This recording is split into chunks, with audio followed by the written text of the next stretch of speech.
Para sahabat apa nih? Para sahabat dari faedah hadis ini, para sahabat sangat semangat dalam mencari ilmu. Hal ini membuktikan dengan semangatnya mereka dalam bertanya. Nah, di sini adalah membuktikan di sini para sahabat, maksud dari faedah di sini adalah mereka beristiqomah dalam mencari ilmu itu benar-benar mereka benar-benar mencari gitu. Mencari ilmunya tuh ya apa yang mereka tidak tahu itu ditanyakan. Hmm. Terus Abu Sufyan Abdullah As-Saqafi menanyakan perkara yang penting karena sudah cukup tanpa perlu ditanyakan kepada selain Nabi Shallallahu Alaihi Wasallam. Abu Sufyan bin Abdullah As-Saqafi mungkin saja bertanya kepada sahabat lainnya dalam masalah ilmu. Dan ada di antara mereka yang bisa berfatwa, namun karena begitu pentingnya masalah ini, hanyalah Rasulullah Shallallahu Alaihi Wasallam yang diharapkan menjawabnya. Nah, di sini adalah terkait bertanya-bertanya itu. Jadi bertanya itu kalau bisa langsung kepada yang lebih lebih lebih paham lah, lebih lebih memahami ataupun kepada guru-guru kita. Jadi walaupun ada yang bisa gitu dari teman-teman kita, tapi itu jadi inilah, jadi kesampingan lah. Jadi di sini jadi terangkan juga di sini ada juga para sahabat yang sekiranya mungkin bisa menjawab apa yang diucapkan oleh sahabat tersebut. Tapi di sini Abu Sufyan sendiri menginginkan jawaban sendiri adalah dari gurunya, itu langsung dari sumber sumber ilmu dari Rasulullah SAW. Di sini Nabi SAW dikarenakan Jaul Kalim, yaitu kalimat yang ringkas, namun syarat makna, dan ini tercakup dalam dua kalimat dalam hadis, yaitu aku beriman kepada Allah, kemudian istiqomahlah. Nah, di sini adalah beriman kepada Allah, istiqomahlah. Kalian buktikan kalau emang beriman kepada Allah, kalian menjalankan perintahnya dan menjauhi larangannya dan lain sebagainya. Pokoknya ya istiqomah lah. Istilah istiqomah lebih tepat dibandingkan dengan sini adalah ada istilah istiqomah lebih tepat dibanding dengan iltizam, sehingga orang yang istiqomah disebut mustaqim. Mustaqim bukan multazim. Jadi mustaqim lurus lah gitu, orang-orang orang yang beristiqomah tuh jalannya uh, alur lah, sesuai alurnya gitulah. Tidak berbelok-belok. Mustaqim. Siapa saja yang kurang dalam melakukan yang wajib, berarti dia tidak istiqomah dalam dirinya, terdapat penyimpangan, dia semakin ditanyakan menyimpang sekedar dalam hal wajib ditinggalkan, haram dikerjakan. Uh, nah, mungkin ini saja yang bisa saya sampaikan terkait istiqomah. Istiqomah dalam hadis ini mungkin saja yang bisa saya sampaikan terkait aku beriman kepada hadis yang kul amantu billah sumastaqim. Katakanlah aku beriman kepada Allah, kemudian istiqomahlah. Istiqomah dalam beribadah, dalam berilmu, istiqomah dalam hal-hal kebaikan lah, hal-hal kebaikan, hal-hal yang menyangkut terhadap ketauhidan, keislaman, dan lain sebagainya. Nah, ini saja yang bisa saya sampaikan. Terima kasih. Mungkin akan disampaikan oleh Mabrur sisanya. Baik, terima kasih kepada Saudara Dery, Ustadz Dery yang telah menjelaskan penjelasannya, materinya. Semoga apa yang beliau jelaskan dapat kita ambil manfaatnya dan bisa kita amalkan dalam kehidupan kita sehari-hari. Amin amin ya rabbal alamin. Baik, teman-teman yang insya Allah dirahmati Allah Subhanahu wa taala, dari hadis yang dibacakan oleh Saudara Dery tadi, saya ingin uh, memaparkan makna dan penjelasannya dari hadis tersebut. Yang pertama yaitu istiqomah adalah kunci keberhasilan kita semua. Kemudian yang kedua yaitu berhati-hati dari penyimpangan. Jadi berhati-hati dari penyimpangan, uh, apa sih, golongan-golongan yang ya menyimpang seperti itu. Kemudian keutamaan istiqomah dalam beragama, dan uh, adapun penerapan sikap istiqomah menurut hadis yang dibacakan oleh Saudara Dery tadi adalah ada di ini. Teman-teman juga bisa melihat di makalah yang kami kirim itu uh, ada tiga kiat utama yang diamalkan, yang bisa kita amalkan. Yang pertama yaitu mencari teman bergaul yang soleh. Jadi kita jangan salah memilih teman, karena teman itu adalah kita, agama kita itu tergantung dari siapa teman kita. Dalam sebuah hadis juga menjelaskan uh, seseorang itu almaru ala dini khalili falyanzur man yukhalil. Seseorang itu tergantung dari agama temannya. Falyanzur man yukhalil. Maka lihatlah kepada siapa dia berteman. Kurang lebih seperti itu ya teman-teman. Kemudian yang kedua yaitu rajin hadiri majelis ilmu. Nah ini juga majelis ilmu itu jangan karena alpa ataupun bolos itu kita rajin menghadiri ilmu-ilmu ya, seperti itu. Ini bukan sindiran tapi penjelasan. Kemudian ketiga adalah memperbanyak doa kepada Allah Subhanahu wa taala. Allah Subhanahu wa taala berfirman, "Rabbana la tuzigh qulubana ba'da idh hadaitana wa hab lana min ladunka rahmah innaka antal wahhab." Kemudian dalam hadis juga menjelaskan Allah Subhanahu wa taala turun, "Yanzilu rabbuna kulla lailatin ila sama'i dunya hina yabqa thuluthul lailil akhir fayaqul ya may yad'uni fa astajibu lahu."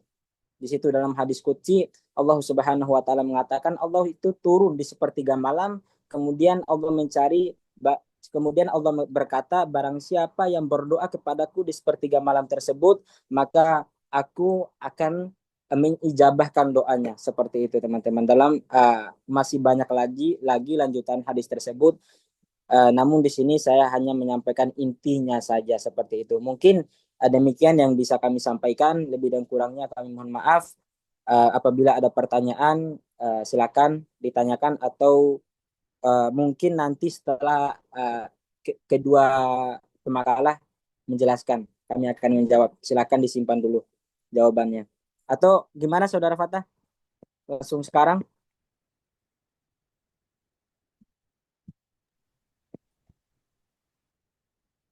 Mungkin lanjut aja. Oke, lanjut ke kelompok selanjutnya. Terima kasih. Assalamualaikum warahmatullahi wabarakatuh.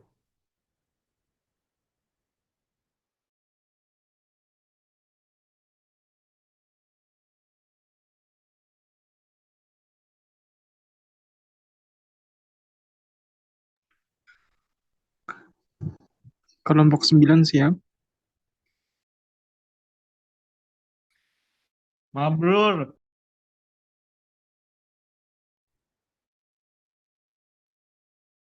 Siapa tuh? Ada yang mau bertanya?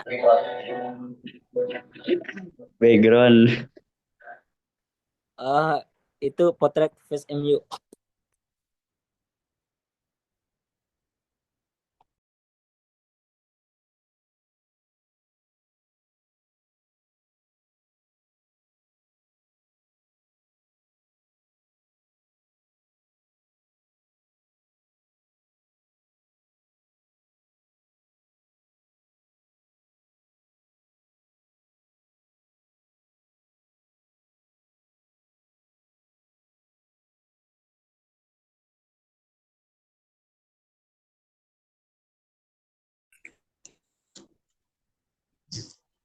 Boleh kelompok 9 dimulai.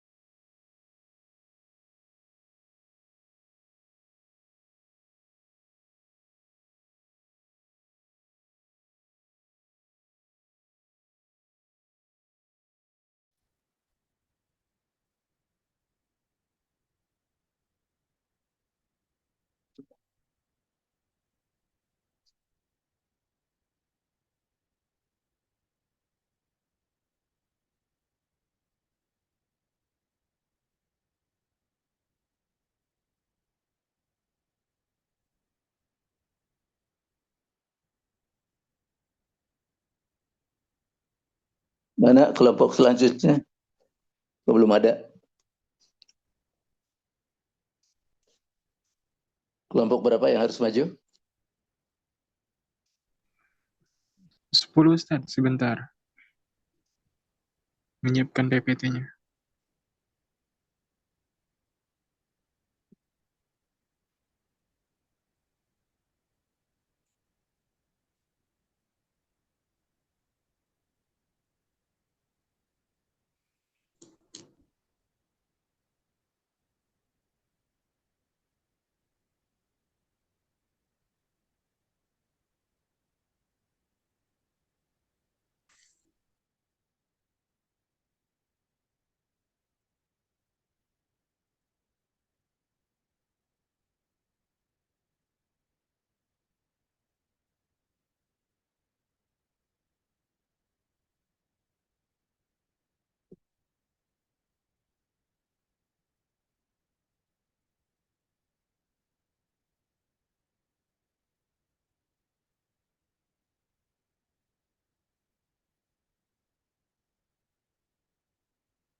Ini sekarang kelompok saya ya. Cek. Ini kelompok berapa, Cok? Silakan, monggo akhi, kelompok 10. Aneh ya? Sama Abdurrahman ya? Iya, Ya, oke. Tayyib. Bismillah. Kelompok 10 apa 11 kami? 11 kan? Iya, kelompok 11. Oh iya, kelompok 10 ya. Kelompok berapa ya? Di sininya 11. Atau mau kelompok 9 dulu? Kelompok 10 aja dulu. 11 ya. Ya, 11 Ya. dulu udah kenal. Oke ya, kita mulai aja ya. Ya, bismillahirrahmanirrahim. Assalamualaikum warahmatullahi wabarakatuh. Waalaikumsalam warahmatullahi wabarakatuh. Waalaikumsalam warahmatullahi wabarakatuh. Alhamdulillah, salatu wassalamu ala rasulillah, nabiyina al-mustafa, wa ala alihi, wa ashabihi, wa man tabi'ahum bi ihsan ila yaumiddin. Amma ba'd. Alhamdulillah, langsung saja izinkan kami dari kelompok 11 atas nama Hendrik dan Abdurrahman tentang bisa di-share slide-nya. Judulnya urgensi menegakkan keadilan dan keadilan terhadap kaum lemah. Next, lanjut. Ya, baik. Pokok pembahasan yang pertama akan kami sampaikan pada malam kesempatan kali ini. Langsung saja kita masuk pada pembahasan yang pertama. Ya, bisa di next. Akan menyampaikan tentang menegakkan keadilan. Nah, keadilan merupakan salah satu sifat yang harus dan wajib ditanamkan, perintah langsung dari Allah Subhanahu wa taala. Bahkan setiap khutib ya, setiap ayat itu kita selalu mendengar. Di khutbah kedua, khutib membacakan ayat ini. Ayat ini ya. Ini perintah tentang keadilan. Apa itu ayatnya? A'udzubillahi minasyaitonirrajim. Innallaha ya'muru bil adli wal ihsan wa ita'i dzil qurba wa yanha 'anil fahsya'i wal munkar wal baghi ya'idukum la'allakum tadhakkarun. Nah, ayat ini selalu kita dengar di setiap Jumat. Artinya, sesungguhnya Allah berbuat kebajikan, memberi bantuan kepada kerabat, dan dia melarang melakukan perbuatan keji, kemungkaran, dan permusuhan. Dia memberi pengajaran kepada kamu agar kamu dapat mengambil pelajaran. Nah, ayat ini merupakan dalil untuk kita. Bagaimana kemudian kita ya buat Allah memerintahkan kita untuk berbuat adil. Bukan hanya pada manusia, bahkan untuk seluruh makhluk Allah Subhanahu wa taala yang ada di dunia ini. Terkhusus ketika kita akan untuk berbuat adil. Jangan sampai ada kezaliman saat kita menjalankan amanah tersebut. Coba next. Nah, keadilan juga itu bisa disebut dengan amar ma'ruf nahi munkar. Hadis tentang amar ma'ruf nahi munkar. Rasulullah SAW bersabda, barang siapa kan dengan tangannya, jika tidak mampu maka dengan lisannya, dan dengan hati itu menunjukkan adalah selemaha-lemahnya iman. Nah, hadis dalam usaha amar ma'ruf nahi munkar. Jika memiliki kemampuan membenahi dengan lisan, maka jangan berhenti di hati saja. Jika memiliki kemampuan membenahi dengan tangan atau kekuasaan, maka jangan berhenti dengan lisan saja. Satu, perbuatan amar ma'ruf nahi munkar, di mana ketika orang melakukan keadilan, maka secara tidak langsung dia juga menegakkan amar ma'ruf nahi munkar. Dan banyak sebenarnya kasus-kasus yang mungkin kita lihat di zaman sekarang, apalagi orang-orang yang masuk dalam dunia politisi. Ya, mereka terkadang memberikan keadilan itu tidak merata untuk rakyat. Ya, bahkan ada istilahnya apa, lebih mementingkan orang-orang terdekat seperti keluarga. Nah, itu juga merupakan salah satu contoh dari penegakan keadilan yang kurang baik. Ya, bisa mungkin kita lihat di zaman sekarang ya, gitu. Ya, gimana keadilan yang di zaman sekarang itu sudah sangat jauh dari kata sempurna. Ya, seperti yang pernah diterapkan Rasulullah bersama. Ya, untuk keadilan di zaman sekarang itu lumayan susah. Ya, kita mendapatkan orang-orang, apalagi yang sifatnya orang yang memiliki kekuasaan. Itu sangat jarang sekali yang mereka itu menegakkan keadilan dengan sebenar-benarnya.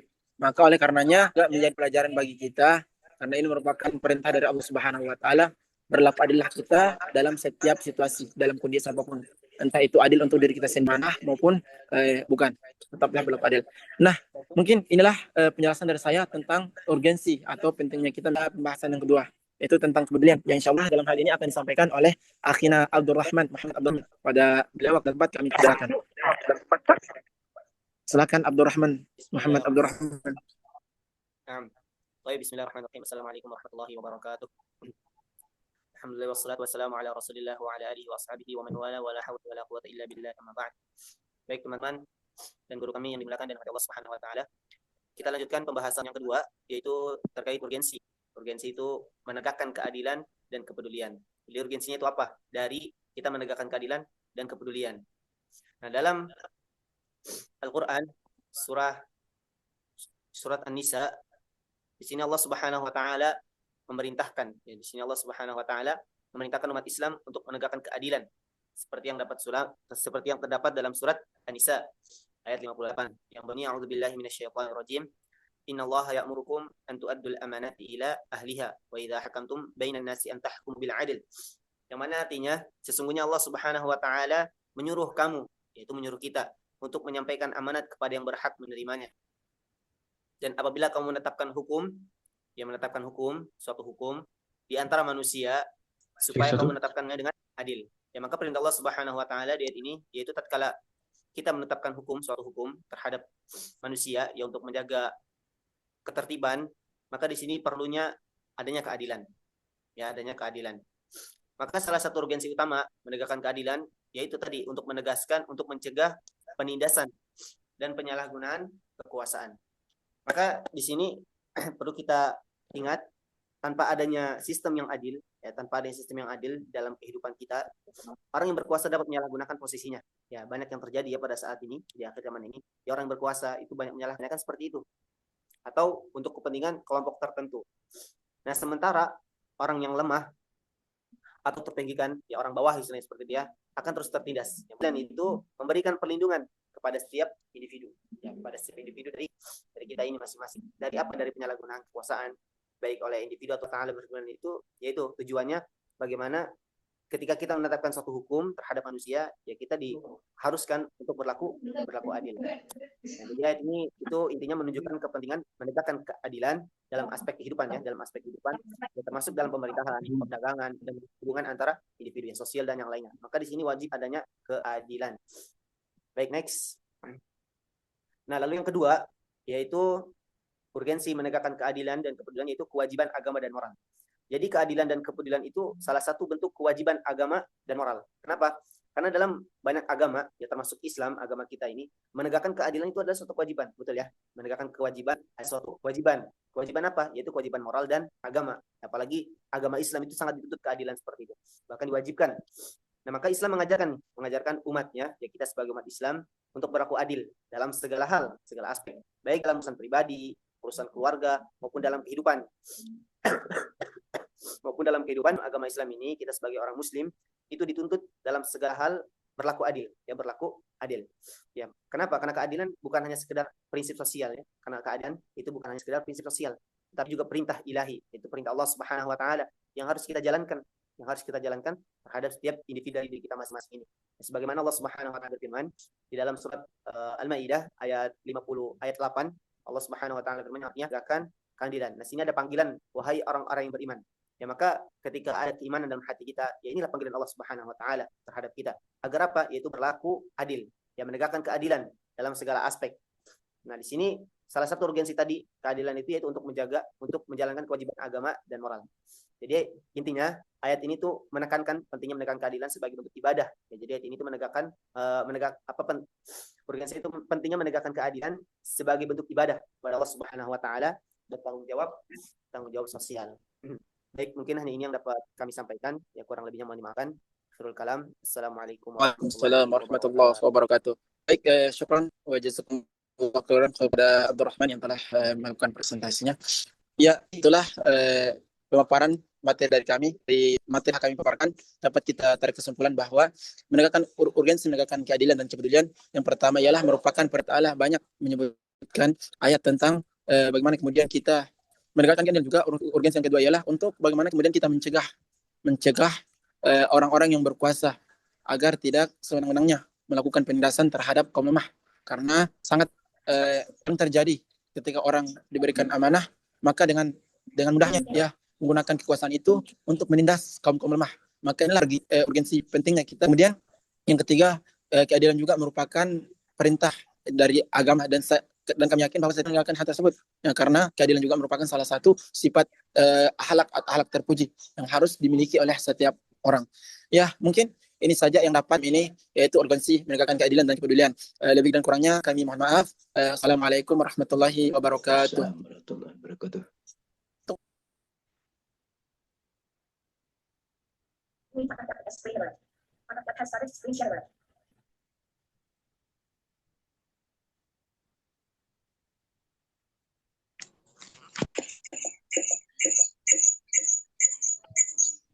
Silakan kelompok 9.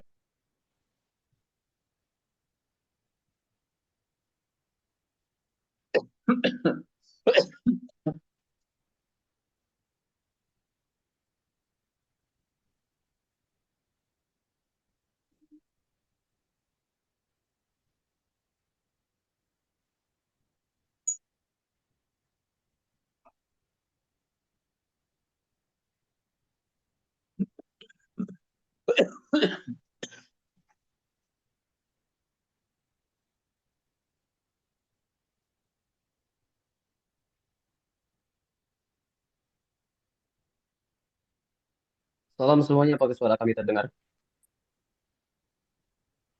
Terdengar jelas insya Allah? Masya Allah Ustaz Alka. Baik, bismillahirrahmanirrahim. Kita akan mulai ya. Baik, assalamualaikum warahmatullahi wabarakatuh. Alhamdulillah. Waalaikumsalam warahmatullahi wabarakatuh. Assalamu ala sayyidina Rasulillah. Amma ba'd. Qala Allah Ta'ala fi kitabil karim. A'udzu billahi minasyaitonir rajim. Bismillahirrahmanirrahim. Ya ayyuhalladzina amanu taqullaha haqqa tuqatih wa la tamutunna illa wa antum muslimun. Shadaqallahul adzim. Baik kawan-kawan semuanya yang dirahmati Allah, pada malam hari ini kita akan mempresentasikan tentang hadis larangan menelantarkan lahan. Ini dipresentasikan oleh kelompok 9 yang terdiri tak lain dan tak bukan. Anggotanya adalah slide selanjutnya Ustaz. Di sini ada saya sendiri, ada ahli dari Solihin, dan juga ada ahli Riki. Baik, selanjutnya kita akan berbicara soal larangan. Ya, larangan menelantarkan lahan. Silakan selanjutnya Ustaz, boleh?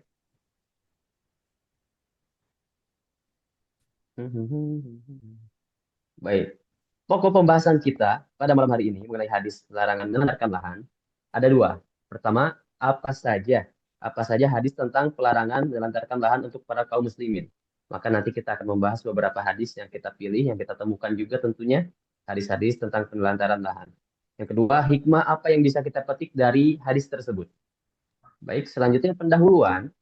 Pendahuluan kita, ajaran Islam dan lingkungan seringkali dipahami tidak utuh dalam arti mengaitkan antara satu masalah dengan masalah lainnya.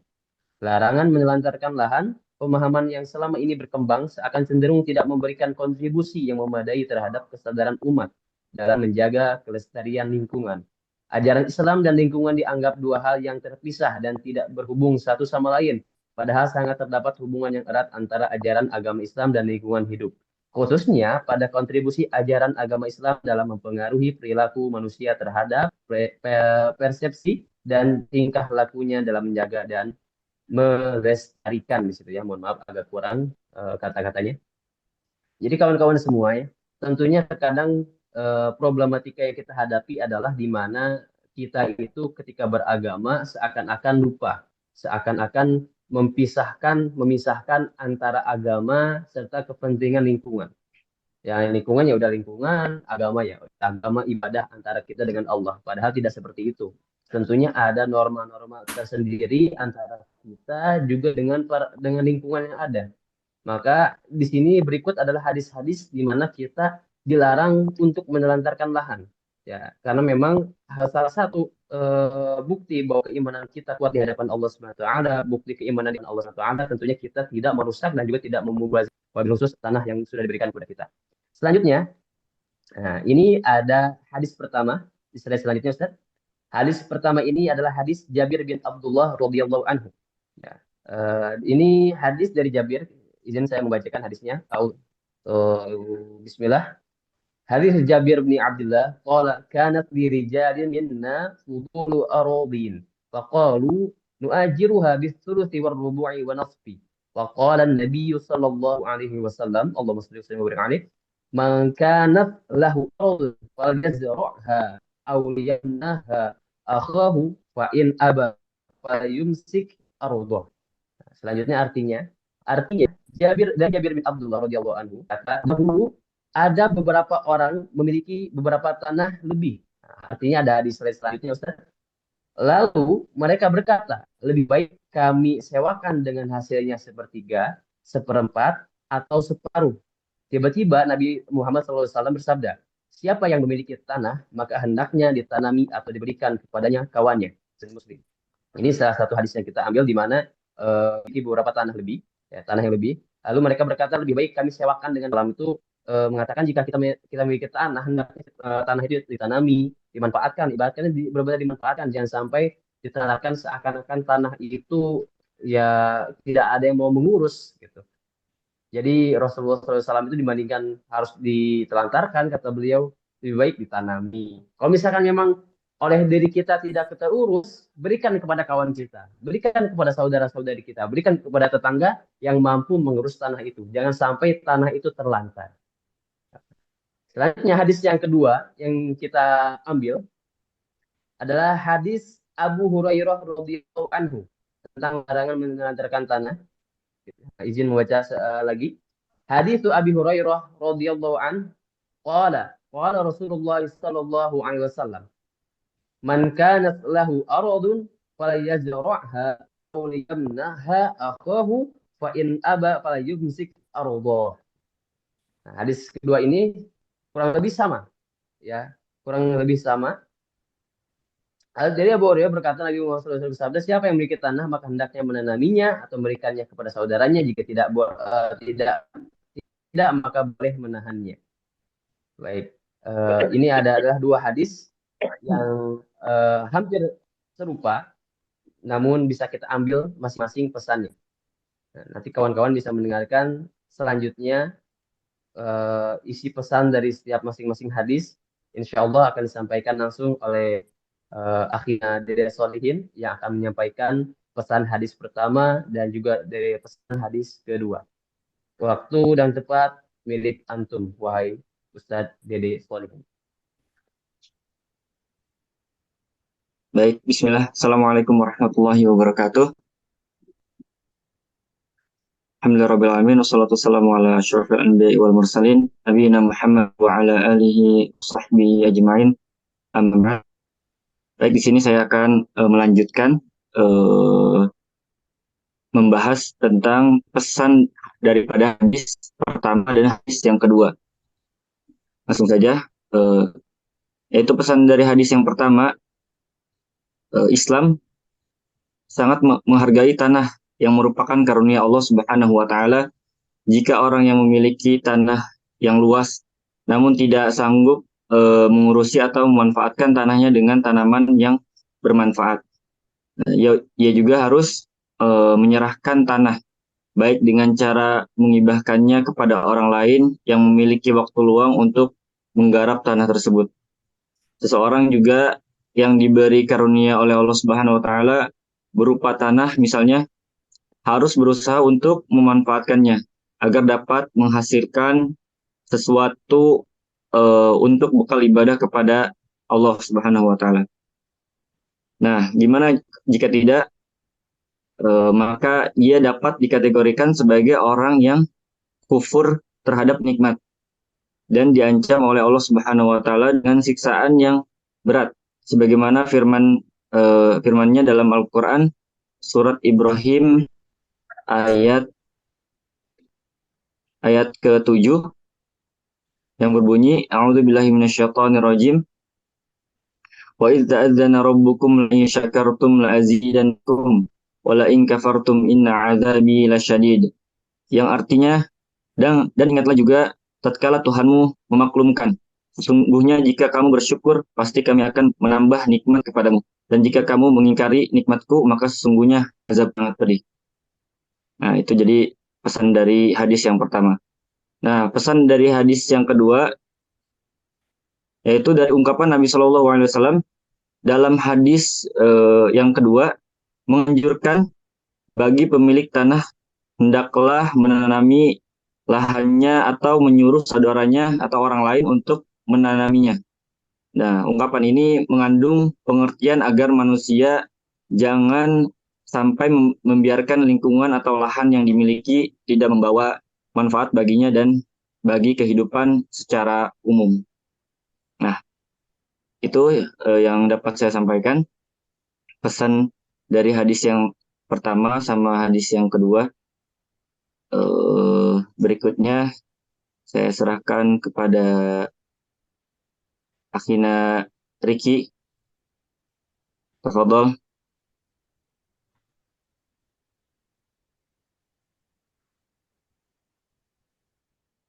Baik, eh, di sini saya akan menyampaikan kesimpulan yang terkandung dalam hadis tersebut. Bismillah, langsung saja. Nilai-nilai pendidikan yang terkandung dalam hadis di atas adalah kita harus memanfaatkan sesuatu yang sudah kita miliki. Kita dianjurkan untuk senantiasa memiliki sifat dermawan, yang menurut hadis di atas adalah salah satunya dengan memberikan atau menyewakan tanah yang kita miliki untuk ditanami orang lain. Apabila kita tidak mampu mengelola lahan tersebut demi tercapainya kesejahteraan hidup. Demikian yang bisa saya sampaikan. Saya kembalikan kepada moderator. Baik kawan-kawan semuanya, kurang lebih seperti itu hadis tentang larangan menelantarkan lahan atau hadis tentang larangan menelantarkan tanah yang diamanahkan kepada kita. Kurang lebihnya mohon maaf apabila mungkin ada pertanyaan ditanyakan nanti. Sekian dari kelompok kami. Akhirul kalam, wassalamualaikum warahmatullahi wabarakatuh. Waalaikumsalam warahmatullahi wabarakatuh. Ustadz, izin sesi tanya jawab, sesi diskusi. Ya, silakan. Baik, kepada kelompok 1, kemudian kelompok 10 dan juga 12, silakan bertanya.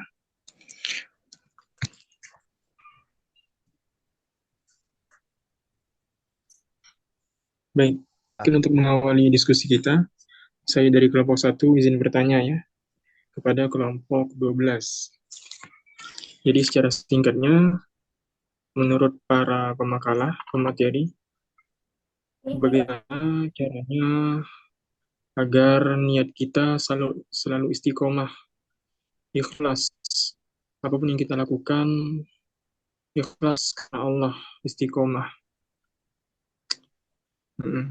Kemudian bagaimana kita memposisikan hati kita atas ganjaran yang Allah berikan, baik ganjaran dunia dan akhirat, agar tidak mencederai niat kita yang istiqomah, pengen ikhlas karena Allah. Mungkin sekian pertanyaannya. Syukran jazakumullahu khair. Kelompok 12.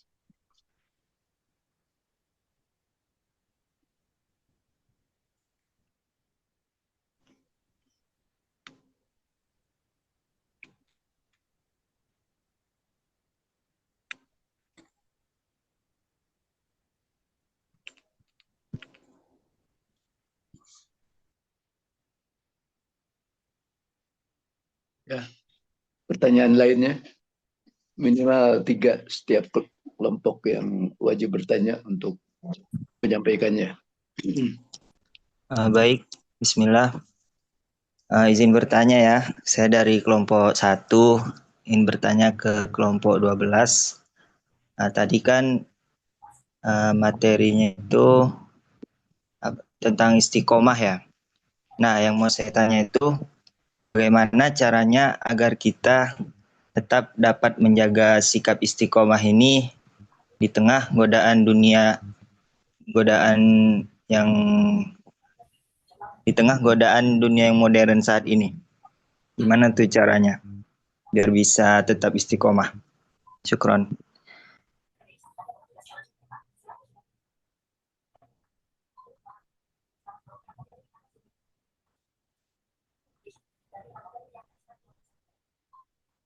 Nah,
Baik, mungkin mewakili teman saya dari kelompok 1, yakni Surya, yang belum hadir. Oke, mungkin pertanyaannya adalah eh,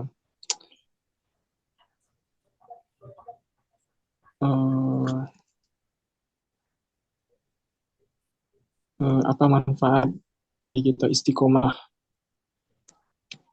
Secara singkatnya begitu pertanyaannya. Bagaimana, apa manfaat kita istiqomah? Sekian, terima kasih. Boleh kelompok 12 langsung dijawab untuk mempersingkat waktunya.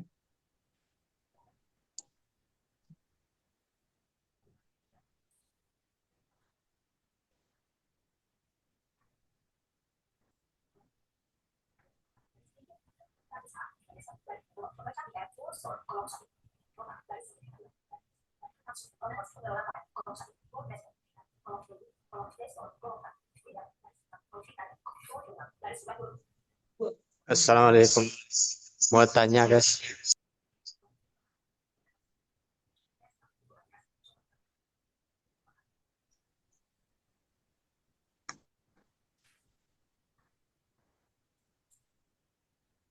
Ini bertanya. Pada kelompok berapa? Halo? Masuk nggak? Masuk ya? Oke. Saya mau bertanya dari kelompok 10 sebagai penanya wajib. Jadi pertanyaan ini ditujukan ke kelompok 9 ya. membahas tentang melantarkan lahan. Nah, yang ingin saya tanyakan, kalau dilihat dari geografis secara umum, itu lahan yang dilantarkan sedikit atau bisa dikatakan lahan pribadi.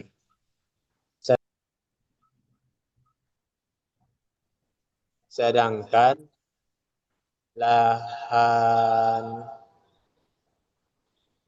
apa namanya? Lahan yang telantar itu justru di apa namanya dikelola oleh negara, tapi kebermanfaatannya tidak dikembalikan ke rakyat. Nah, itu bagaimana itu?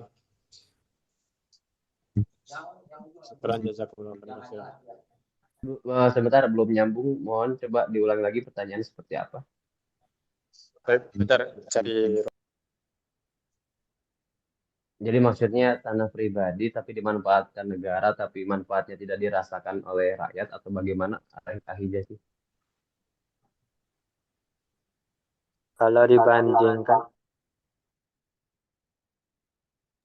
oke, kalau dibandingkan sepertinya tanah umum atau tanah milik pribadi itu kebanyakan tanah umum ya atau tanah yang dikelola oleh negara. Artinya kalau dilihat secara geografis tidak banyak lahan yang terlantar gitu. Nah, tapi lahan yang dikelola oleh negara ya, kebermanfaatannya tidak dikembalikan ke rakyat. Justru kebanyakan malah oleh korporasi atau oleh asing atau oleh investor-investor. Nah, itu bagaimana itu rakyat tidak mendapatkan kebermanfaatannya, justru malah kemudaratannya. Syukran jazakallah khairan katsir.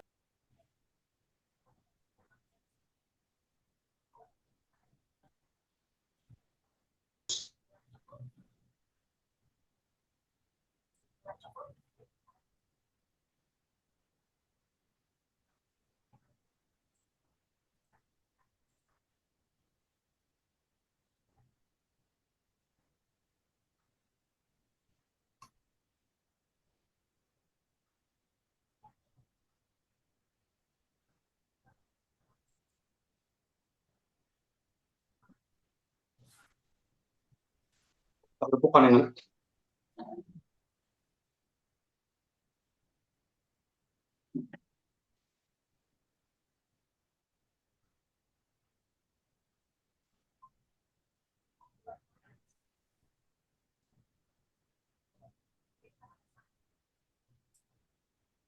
Ya, silakan diteruskan.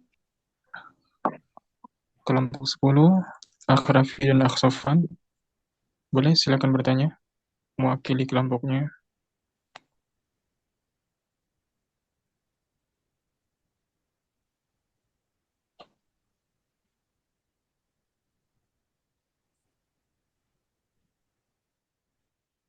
Afwan Sofwan lagi berhalangan di kamar mandi. Mau izin tadi tapi kebelet banget katanya. Afwan juga Ustaz. Sofwan izin kamar mandi.